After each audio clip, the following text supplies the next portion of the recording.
Hello, welcome back to Board Game Bananas. Here are the bananas, and today the board game is Dorf Romantik, the board game. Must admit, I've not completed the entire campaign yet, haven't been able to unlock all of these boxes, but I wanted to give you an initial review of my first impressions. So, without further ado, let's get started.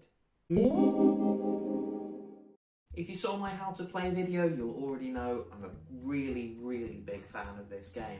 In fact, I even gave it away slightly in the thumbnail.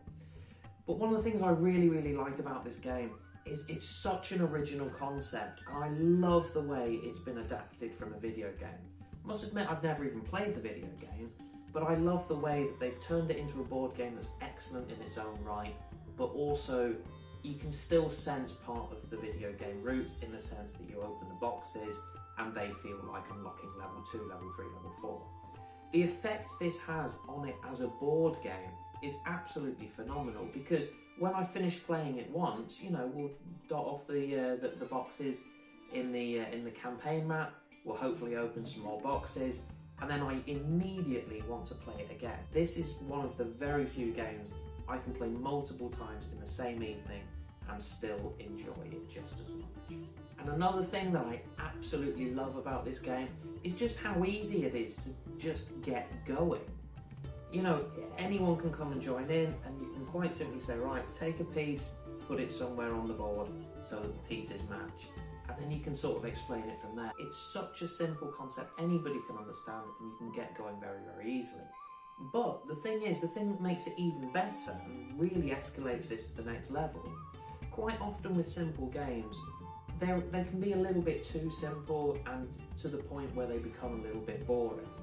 With this game, even when you're playing on for the very first time, even if you haven't unlocked any boxes, you quickly realise by the end of your very first game that, you know, when I'm taking a piece, suddenly I have to think a little bit more about where to put it. In the very beginning, you can just put the piece more or less anywhere you like and it doesn't hugely matter. But when you're towards the end, even the end of your very first game, you have to think a little bit more about where you want it to go. So this game has that perfect combination of being easy enough to get going, but not being so easy so that you get bored of it and you maybe want more of a challenge. There is enough of a challenge here to keep you going and to sort of keep you interested as well. It gets that combination between simplicity and strategic complexity absolutely spot on. On the negative side, it pains me having to say anything negative at all about this game, but hey, I wouldn't be doing my job if I didn't bring up the negative things that do exist within this game. The main one being, I think, I can find the ending a little bit anticlimactic.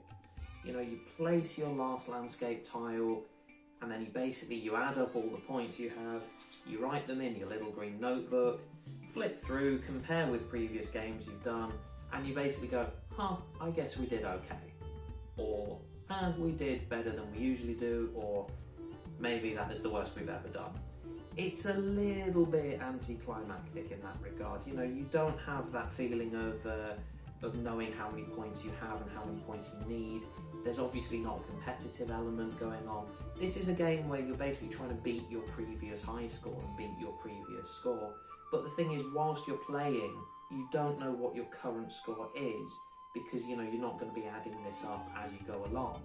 So you could actually reach a point in the game where you only have a few landscape tiles left, and you don't have that sense of drama, that sense of jeopardy of knowing, we only have a few tiles left, but we need 10 more points, where are we going to find them? You really don't know any of that until you've already placed the tiles, already start counting, and then you write them in the book, you look it up, how well you've done compared to other times, and you basically go, okay, well done us. It's a little bit anticlimactic. And the other negative that I'd like to bring up is actually, you might say, the flip side of one of the major positives. You know, I've talked about opening these boxes as being something that keeps the game interesting and then adds very much to the replayability of it. That is absolutely true. One of the things that's more difficult though with this kind of setup is it's quite difficult to sort of reset to level 1. You know, in a video game you'd obviously have a start new game, that kind of button, whereas with this that doesn't really exist. if I wanted to take this game to, you know, a new friend group or something like that, I'm actually recording this video just after Easter 2025, and I did think about bringing this game to my relatives that I was going to visit, but I thought, well, then I'd have to basically go through the tiles and go through what I have, and basically, you know, remove some of the tiles and remove some of the parts that we've already unlocked. Because if you're playing them, if you're playing with them in the game, and you're playing the game for the very first time, they can make it a little bit more difficult. In conclusion, this is an absolutely fantastic game. I'm absolutely loving it at the moment. And one of the things I really like most, it's such an original concept. It's so easy to get started. The rules are very, very simple. Anybody can understand, anybody can play it. But also, what this game does really well is it takes that simplicity, and as you play and as you go along, it gradually becomes more and more complicated, but it does that in such a way that it doesn't lose its initial premise and its initial core of simplicity. I do think, in conclusion, you know, those negatives that I've just brought up, those are really born in the fact that, you know, it's difficult to reset to level 1. Well, that's born in the fact that I want to share this game with other people, so that in and of itself means it's a very, very good game. And the sort of the anticlimactic ending and not knowing how many points you have whilst you're playing it, I think if you were to not have that kind of thing, if you were to sort of count points along the way, then the game would lose part of its charm, which is that it's such a relaxing game to play, and it's so sort of chill. I've seen reviews online saying that this is a very chill game and a very calm game, which I absolutely agree with. And I think if you were counting points along the way, you would lose that strength. In conclusion, as I've said many times now, this is an absolutely wonderful game that you're going to have a great time playing.